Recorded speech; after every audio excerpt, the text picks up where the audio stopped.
Hello there, we're back. It's time for some more graphing calculator stuff. So let's think what we've done. We've learned how to graph, we learned how to enter equations in y equals, how to muck around with the window in the window button, how to trace, although honestly trace is one of the things I almost never use. I would say in a regular classroom I use it literally never. So that's another one. And how to graph. Graph literally just graphs the function. But there are a couple other things I want you to see, a couple other features that come in really handy. Like I said, I never use trace. Trace is so useless, but I do use what's above the graph button, table. I use that one all the time. So let me show you what that looks like. Second graph button, and it's a table. And what it is literally a table of points, and you can go up and down and up and down, and it'll find more of them that match whatever equations you've got. So if you've got an equation in y1, for example, and then another equation, let me just make up one, x minus 4 or something like that, graph. There they are. See? And I can go to the table and I can see all sorts of different values. Cool, huh? Another thing to notice, by the way, as I'm sitting over here, I can't go up or down with the y. Right? If I try to go up with the y, see, it's frozen. I have to go over to the left, down to the left. There, in the x values, that's where I can go up, because x is the independent variable. See, these y's are dependent upon whatever that x is.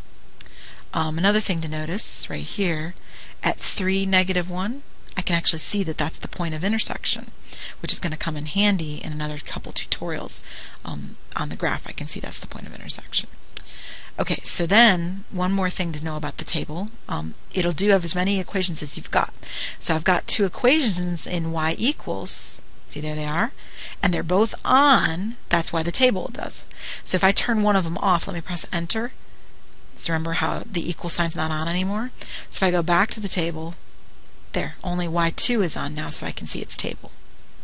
Neat, huh? Okay, so let me show you something else. Suppose I want to know what happens when x is 100.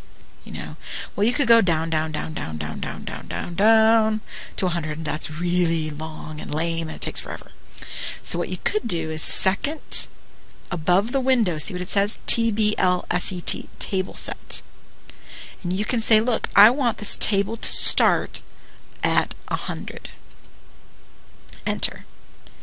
And then delta table means how much do you want the steps to be worth in your table?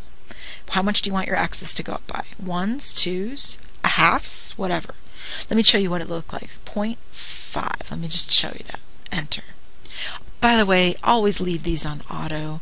The author goes to some trouble in the appendix to explain what it would be like to ask, but there's just no point. I mean, I wouldn't really worry about it. If ever you really want a value that badly, you could just put it up here in your table start. And there are other ways to do it, so I'm not even going to show it to you.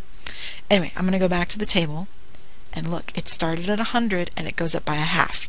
100, 100.5, 101, 101.5, 102, 102.5. If you say, oh no, I didn't really mean it to be going up by 0.5s, go back to table set, and you can change that step to be 1s. Enter. Second table, and there they are, going up by 1s. Cool, huh? Alright, so that's the table, and that's the table set. Again, I'm not going to show you ask. It's a useless feature, so alright, fine, I'll show it to you. Alright, so if I go to table set, I know you were eager for it, and I go down here and I make the independent ask. Never make the dependent ask. It's the most ridiculous thing ever. So when I go back to the table, it's blank. Oh no, what do?